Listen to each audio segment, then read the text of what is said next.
Con este documental iniciamos la versión en DVD de En busca del misterio. Una serie para algunos de ustedes conocida, otros habrán oído hablar de ella y para muchos será una novedad. Se trata de una serie que tiene ya unos cuantos años, pero que se puede considerar como ambiciosa, hecha con una gran ilusión. Un equipo de 11 personas con 2 toneladas de material técnico recorrimos 90.000 kilómetros con solo un objetivo: ir en busca del misterio. Fueron meses intensos, repletos de anécdotas y de incidencias no siempre agradables, pero en buena medida cumplimos nuestro objetivo y pudimos ofrecer imágenes, en muchas ocasiones inéditas, que hasta entonces nunca se habían filmado. Quisiera aprovechar esta introducción para rendir un homenaje a Jorge Herrero, el que era director de fotografía de esta serie y que ya no está con nosotros. Era un magnífico profesional y una extraordinaria persona, y todos le echamos de menos. Desde aquí le dedico, allá donde esté, esta nueva versión de En busca del misterio.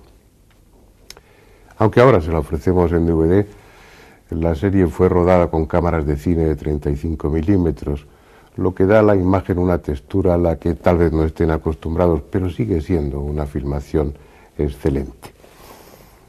Este primer programa está dedicado a la soga del muerto, la liana de los espíritus, conocida también como la ayahuasca, una planta alucinógena que despierta en la mente extraordinarias capacidades. Desde la primera vez que rodé documentales en América hace más de 25 años, tenía interés en entrar en contacto con un ayahuasquero, con un chamán especializado en ceremonias y el consumo de la ayahuasca. Y no fue posible.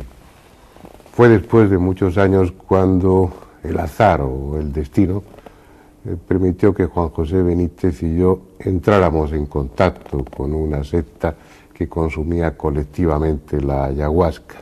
Y Juanjo, el auténtico protagonista de este capítulo, pudo experimentar en sí mismo cuáles son las capacidades, los poderes que en la mente despierta ese poderoso alucinógeno, la ayahuasca. Todo lo que van a ver es auténtico, porque lo que nos planteamos en esa serie es que ustedes, los espectadores, fueran testigos directos de lo que estaba sucediendo sin ninguna alteración más allá de las que exige el montaje. Y sin más, les dejo con la soga del muerto.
En las márgenes de una galaxia perdida entre los cientos de miles de millones de galaxias que forman el universo conocido, hay una minúscula partícula azul, un globo sin importancia alguna al que sus habitantes llaman Tierra.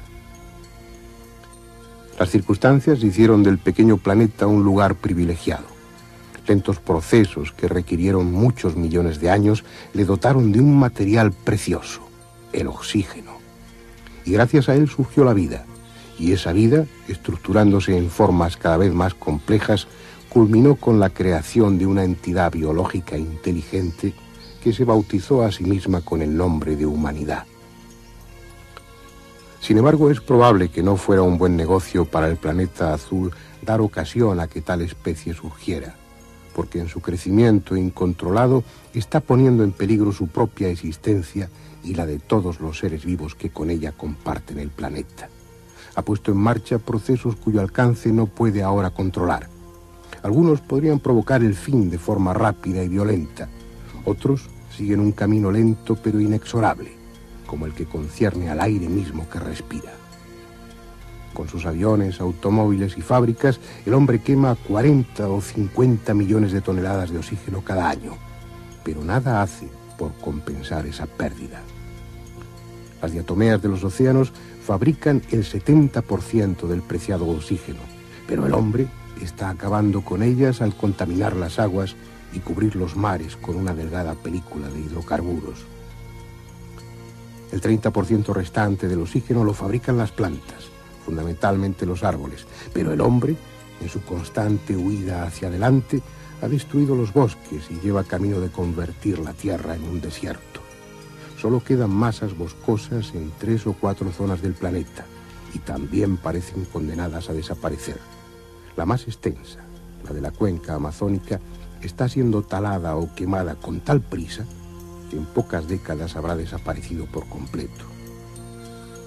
Aunque los principales responsables, multinacionales y gobiernos, continúan llevando a cabo con estúpida contumacia esa destrucción para tener acceso fácil a los recursos del subsuelo, empiezan a surgir voces que denuncian esa salvaje irresponsabilidad.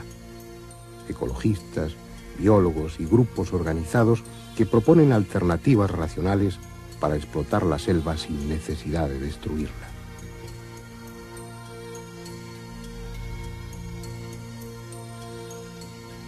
Aquí, en las afueras de Río de Janeiro, junto a una autopista, está lo que podría llamarse la sucursal urbana de una comunidad que ha establecido varios pequeños pueblos en la selva, que tiene a su cargo la conservación de una amplia zona de la Amazonía y que pretende obtener recursos de los bosques sin que ello acarree su deterioro. Esa es una de las 2 razones fundamentales que dan cohesión a este grupo, a esta comunidad. De la otra razón les hablaré después. Paulo, ¿qué dimensiones tiene esta reserva en la Amazonía? Esta reserva tiene la área de 560.000 hectáreas, como 4 veces el tamaño de la Dinamarca. Será ocupada con 7 comunidades extrativistas, con 85 familias cada comunidad y 2 áreas de preservación ecológica. ¿Okay? Creo que tiene un problema grave de incendios en la Amazonía. No es mucho más que un problema, es una catástrofe de proporciones inimaginables. La Amazonía es el lugar de mayor biodiversidad en el planeta Tierra, el sitio donde es la concentración de especies es espantosa. Estos sitios preciosísimos están siendo quemados como un campo de fútbol por minuto. Un campo de fútbol por minuto están siendo completamente destruidos en la Amazonia. Creo que el satélite Meteosat dio una información importante el año pasado. Sí, el año pasado hubo 2 informaciones muy importantes. Una fue del satélite que detectó 170.000 puntos de fuego en la Amazonia. Y la otra fue una fotografía tirada por astronautas de la Discovery, que fotografaron una nube de fumaza cubriendo 2 millones de kilómetros cuadrados en la Amazonia. ¿Entiendes? Fuegos provocados. Fuegos provocados criminosamente, en nombre del progreso, en nombre del desenvolvimiento que eso apenas está trayendo la destrucción del último gran pedazo de selva en el mundo.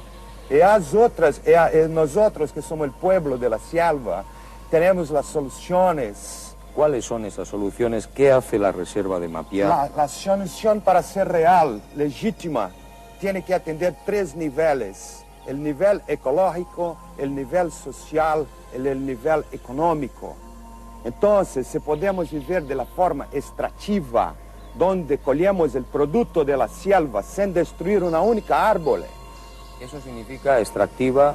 Sí. No lastimar la naturaleza. Absolutamente, ¿entiendes? Y tener productos como óleos vegetales, gomas, castañas, perfumes, tés, as más de 200 productos que se puede sacar de la selva sin destruirla y proteger su fauna también. Eso es lo que estáis haciendo ahora en Mapiá. Estamos empezando a hacer porque recibimos esta tierra del gobierno brasileño como a cerca de 3 a 4 meses, ¿entiendes? ¿Cuántas familias viven en la reserva? ¿Y son indígenas todas ellas? Somos cerca de 6.000 a 7.000 personas. Nós somos descendentes de antiguos inmigrantes europeos que fueron para la selva para hacer el trabajo de la seringueira, que es coger la goma de los árboles. La otra razón que mantiene unido a este grupo de personas es esta liana, la ayahuasca, una palabra quechua que puede traducirse por la soga del muerto o la liana de los espíritus. Una liana, una planta utilizada por todos los hechiceros de la selva amazónica, la más fuerte, la más poderosa y la más temida de las plantas que los chamanes tienen a su alcance. Recibe diferentes nombres según la zona del Amazonas en la que se encuentre, pero para los botánicos tiene uno, Banisteria caapi. Una planta, una malpigiácea no bien conocida en sus componentes, rica en alcaloides que actúan directamente sobre el cerebro, produciendo unas consecuencias sorprendentes. Uno de esos alcaloides, aislado en la Universidad de Harvard, recibió el nombre de telepatina precisamente por eso, por su poder de despertar en la mente del hombre la capacidad telepática. Pero son otras muchas sus cualidades, son otros muchos sus efectos. Permite alcanzar otros niveles de conciencia, permite comunicarse con otras esferas, con otro mundo, con el mundo de los espíritus, permite proyectarse astralmente, favorece la clarividencia. Al fin y al cabo es lo que se cuenta de ella, y después lo comprobaremos. Pero ahora voy a explicarles por qué esta liana tiene relación con la comunidad. Es una historia que empieza hace casi 60 años. Por entonces, Raimundo Ireneo Serra, un bracero encargado de abrir camino en la selva para que los topógrafos realizasen su labor, tuvo una extraña experiencia. Se encontraban en la zona de Brasil que linda con Perú y con Bolivia, formando parte de una comisión gubernamental encargada precisamente de delimitar las fronteras con esos países. Y estando en ese lugar y en ese tiempo, recibió la ayahuasca de manos de los indios peruanos. La consumió y en su trance vio a una mujer de resplandeciente belleza que dijo ser la reina de la floresta y que él identificó con la Virgen de la Concepción. En sucesivos trances, siempre bajo el efecto de la ayahuasca, Raimundo volvió a tener encuentros con aquella dama que le fue instruyendo y le encomendó la misión de crear un grupo, un movimiento encargado de la defensa de la selva, de la naturaleza, y en el que sus miembros consumiesen periódicamente la ayahuasca para así alcanzar un mejor conocimiento de sí mismos y una mayor integración con la naturaleza y con el cosmos. En definitiva, puso en marcha una especie de religión con dos aspectos fundamentales: la defensa de la vida natural y la ingestión en grupo de la ayahuasca como medio para ponerse en contacto con la divinidad.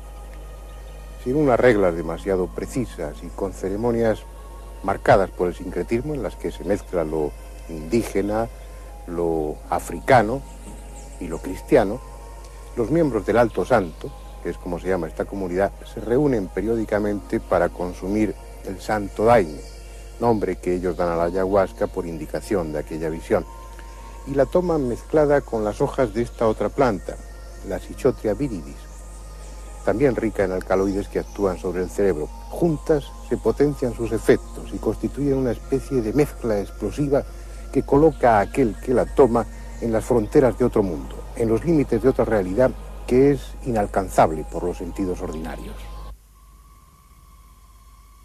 Para su preparación, la liana, una vez troceada, es machacada con mazos de madera hasta deshacerla.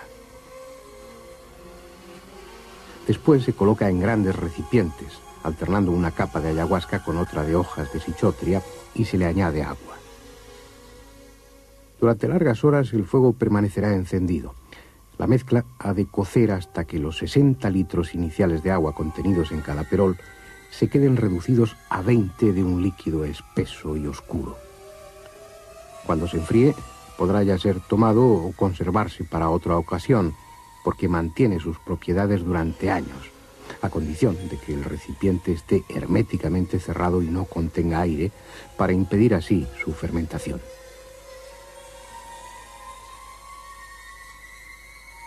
La ayahuasca, el santo daime, como ellos la llaman, iba a tomarse colectivamente en el templo de la comunidad, una construcción de madera abierta a la selva que cumple la función de centro ceremonial y lugar de reunión.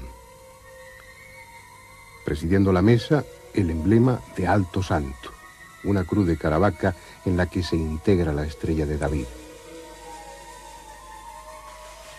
Fuera, la lluvia, que nos acompañaría toda la noche, y el ruido de la vecina carretera, recordándonos que, pese a todo, seguíamos en contacto con la realidad cotidiana.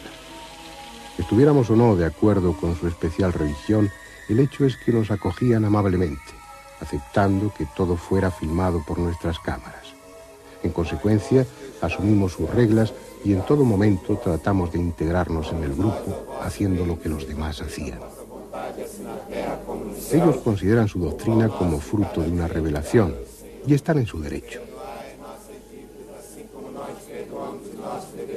Pero llegado el momento de revestir a sus ceremonias de alguna solemnidad, no tienen inconveniente en imitar actitudes propias de la liturgia católica, lo que no deja de ser pintoresco para un observador imparcial. De todas formas, participamos en todo ello como huéspedes respetuosos. Al fin y al cabo, era el camino a nuestro alcance para tomar la ayahuasca y experimentar sus efectos, de los que tanto habíamos oído hablar.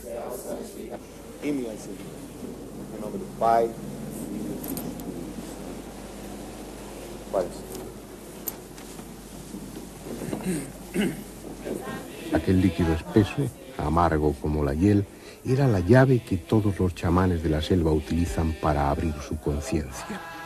Pero en modo alguno puede decirse que sus primeros efectos sean placenteros.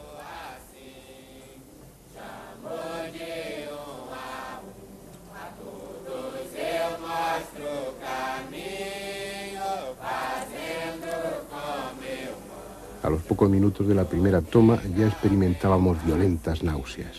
No éramos los únicos. Como fondo a las canciones, pronto empezó a oírse el menos armonioso sonido de las arcadas que algunos no podían evitar.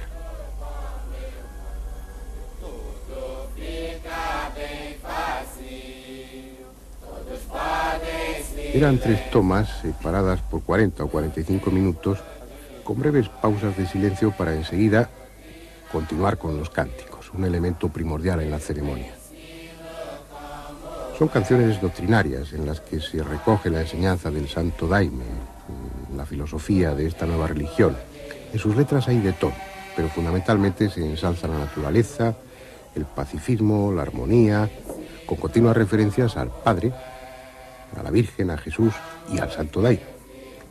Suenan a himno dominical y a canción de excursionistas, pero bajo su aparente ingenuidad ocultan una carga tendenciosa considerable y conducen el efecto de la ayahuasca en los participantes por el camino conveniente.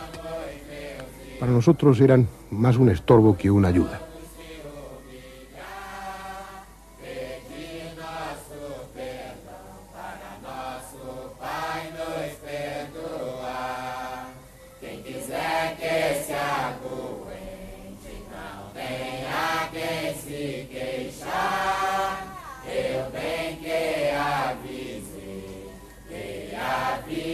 A medida que pasaba el tiempo, los efectos de la soga del muerto se hacían más patentes.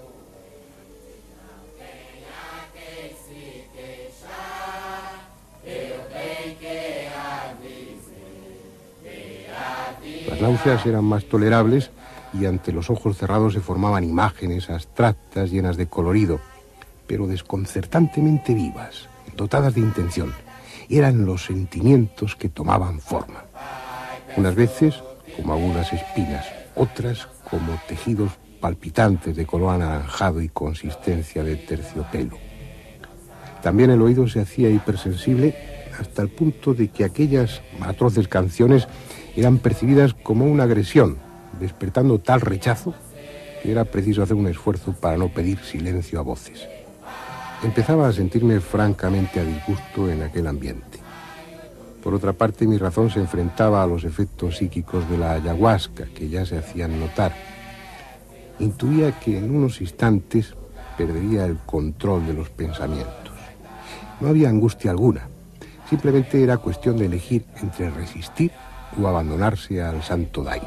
Experimentaba un profundo rechazo hacia Paolo, el oficiante de aquella ceremonia, y todo lo que él representaba. No quería seguir y no seguir. El que sí siguió fue Juanjo.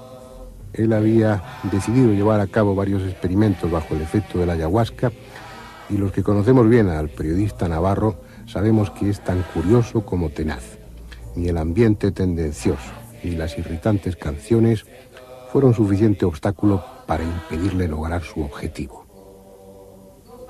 Debo aclarar que, en primer lugar, esta experiencia ha tenido un carácter puramente de curiosidad periodística, por lo menos en mi caso.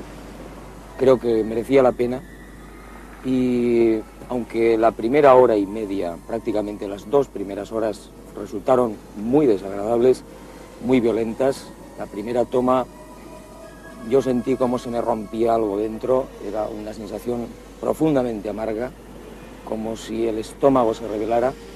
La segunda toma de esta sustancia, de esta hierba, fue algo más pacífica en su ingesta. Sin embargo, empezaron los síntomas más claros de vómitos, de náuseas, una situación tremendamente dolorosa, muy difícil, que yo pensé que iba a terminar con la experiencia. Supongo que por un cierto esfuerzo mental pude resistir, tomé la tercera toma y empezó a obrarse un extraño milagro. Ese malestar general, esa situación de frío interior, de situación de confusión, de dolor permanente de estómago y de un curioso pinzamiento en la parte central entre los ojos, de calor, de fuego a cada una de las tomas, le sucedió algo muy difícil de explicar, pero muy apacible, una sensación de salir del cuerpo, de algo que en los términos esotéricos y paranormales es muy bien conocido como viaje quizás astral, como proyección astral. Y en esa situación, en esa negrura, en ese vuelo increíble, apasionante, lleno absolutamente de libertad, sin peso, de repente descubro las costas de la península ibérica, con las luces en esa noche, supongo que de Lisboa, identifico las márgenes iluminadas del Tajo, desciendo de nivel como si fuera un pájaro a una enorme velocidad y me sitúo en el centro de España y voy volando hacia el norte porque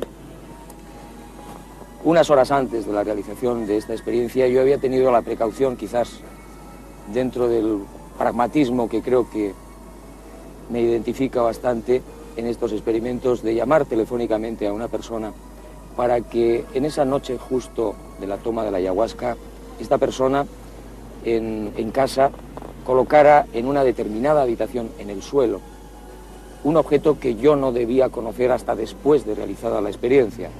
Ante mi sorpresa, sin ningún esfuerzo, yo atravieso el cristal del portal, atravieso las paredes, me sitúo ante la puerta y incluso durante unos segundos, si es que en ese estado especial de conciencia el tiempo cuenta, yo me detengo ante la puerta y disfruto del espectáculo de reconocer la puerta de la persona que yo quiero. Penetro sin abrir la puerta en el lugar y efectivamente la casa está en silencio, es la madrugada española, encuentro a esa persona durmiendo y en el suelo de esa habitación una fotografía que a mí me sorprende porque es una de las fotografías que yo envío desde Santiago de Chile en pleno rodaje a España y que la veo con toda nitidez. Y esa persona, ante su sorpresa, ante su asombro, me dice que en efecto es una de las fotografías que yo he enviado en pleno rodaje a España. Continúa la experiencia y, digamos, en cooperación con uno de los compañeros del rodaje, yo paso, entre comillas, en ese vuelo maravilloso, fascinante, ingrávido, casi de cristal por Madrid, penetro en una casa que jamás he visto, que nunca he conocido, y descubro en las paredes, en la casa, una serie de cosas que yo ignoraba en absoluto y que después a ese compañero del rodaje yo transmito cuando se ha terminado la experiencia y este hombre ratifica plenamente que efectivamente esas cosas están ahí. Hablo con unas personas que tampoco conozco, que le describo a este compañero de la filmación y efectivamente son así. Y por último, dentro de estas experiencias absolutamente increíbles, alucinantes, yo tenía un deseo personal, muy íntimo. Yo he escrito bastante y tengo una gran afinidad por Jesús de Nazaret. Me había propuesto antes de la toma de la ayahuasca, si fuera posible, ver a Jesús de Nazaret. Yo me lo imagino, por supuesto, de una manera, pero quería tener una cierta gracia de ver a este maravilloso personaje. Me veo volando hacia las estrellas, abandono casi la atmósfera y me encuentro con una poderosa luz que yo identifico con un ovni, pero no me dejan entrar. Quedo detenido a una cierta distancia de esa poderosísima luz, brillante como un arco voltaico, y empieza a descender, a salir de ese lugar una cadena de personas, de personajes, que casi no me da tiempo a identificar. Pues bien, la experiencia prácticamente termina, me sacan de esa experiencia mis compañeros de rodaje, cuando esa figura de Jesús de Nazaret que yo ansiaba ver aparece ante mí, pero ante mi sorpresa tremenda, la figura que yo veo no es la que yo suponía, sino la de un cuadro pintado a carbón que yo tengo desde hace bastantes años en el despacho de mi casa y que llegó un buen día de forma anónima, sin remitente, y que es una de las imágenes de Jesús más maravillosas y únicas que yo he visto jamás. Puedo decir, por supuesto, y en conclusión, que el viaje, entre comillas, de la ayahuasca fue perfecto, maravilloso, concreto, digamos que con pruebas fidedignas y objetivas. A pesar de eso, yo creo que hay otros procedimientos, y estoy hablando a título personal, creo que hay otros sistemas, otros procedimientos más limpios, más naturales, para realizar este tipo de experiencias de apertura de conciencia y de viaje por los universos. El experimento realizado por Juanjo permitió demostrar que la proyección astral, como se denomina en términos paranormales, es posible y se había producido en este caso. Ya fuera un fenómeno de evidencia que su inconsciente dramatizó como un viaje, o porque viajara realmente, porque su conciencia se trasladara a miles de kilómetros en unos instantes, lo cierto es que bajo el efecto de la ayahuasca supo lo que en condiciones normales no podía saber. Esto es, qué objeto se había depositado en una habitación de una casa en el País Vasco, en otro continente. Además, durante la realización de ese viaje, Juanjo visitó una casa que hasta ese momento desconocía, no había estado físicamente nunca en ella, y vio a una persona que igualmente no había conocido hasta ese momento. Casa y persona que luego describió minuciosamente y que fueron identificados, sin lugar a dudas, por uno de los miembros del equipo que era el que le había encargado esa parte del experimento. Por lo que se refiere a esa contemplación de Jesús, nada podemos decir, puesto que no hay forma de verificarlo objetivamente. Pero sí quedó claro, al menos a nuestro juicio, que efectivamente la ingestión de ayahuasca produce en el cerebro capacidades que en condiciones normales no tiene o que están aletargadas. La cuestión es si, como decía Juanjo al final del relato de su experiencia, si es conveniente o no la ingestión de la ayahuasca, de alguna sustancia para alcanzar esos estados de apertura de conciencia, por llamarlo de alguna manera. Hay otras vías que ciertamente implican sacrificio, esfuerzo, dedicación, pero que se compensan con eso, que son experiencias realizadas limpiamente. El que personas que no han alcanzado la madurez o el equilibrio necesario deban tomar la ayahuasca para tener experiencias de este tipo es algo que debe decidir cada uno. Y es ese el aspecto, o mejor uno de los aspectos, que menos atractivos resultan de la comunidad del Alto Santo. No se tiene en cuenta el estado psicofísico de quienes toman la ayahuasca. Incluso los mismos niños, hijos de los miembros del grupo, son inducidos a tomarla. Y es evidente que las consecuencias son en su mayoría aún desconocidas. En esta ceremonia, que se celebra cada 8 de diciembre, participan numerosas personas. Tal vez con una intención loable, todas ellas tomarán el santo daime, esa mezcla de ayahuasca y sichotria, y lo harán ciegamente, sin saber los efectos inmediatos y futuros, sentándose a lomos de un caballo que tal vez camine por senderos distintos a los que el jinete pretende. Nadie les advierte, por ejemplo, que la ayahuasca contiene también inhibidores de la monoamina oxidasa, sustancias incompatibles con muchos fármacos de uso común y con varios alimentos, capaces de producir, en caso de mezclarse con ellos, reacciones a veces muy graves. Y los miembros de esa comunidad no nos advirtieron de ello porque lo ignoran, como ignoran las consecuencias que a largo plazo acarrea el uso continuado de la ayahuasca. Uniformados, cantando en coro canciones menos ingenuas de lo que parecen y asumiendo el liderazgo de personas que tal vez no respondan a intereses totalmente altruistas y, sobre todo, ingiriendo la ayahuasca de forma condicionada por los fines presuntamente elevados de la comunidad, las gentes de Alto Santo no resultan envidiables para quienes somos simples observadores. Hay otras formas de defender la naturaleza y otros medios para propiciar una apertura de conciencia.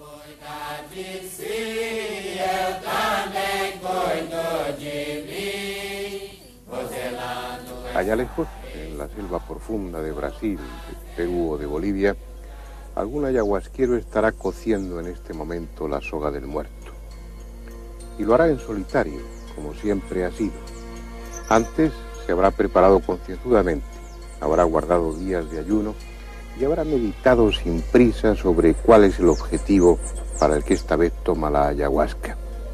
Posiblemente para diagnosticar a un enfermo grave, tal vez para conocer el futuro o para ponerse en contacto con los dioses, quién sabe si para sumirse simplemente en la contemplación de sí mismo. Pero lo hará libremente, conscientemente, responsablemente, sin arrastrar a nadie en su camino y sin dejarse llevar por otro interés que el que su condición de chamán le impone. Esto es, curar y ayudar aconsejando acertadamente a aquellos que lo solicitan. Aquí, en este lugar, en esta comunidad, todo es distinto.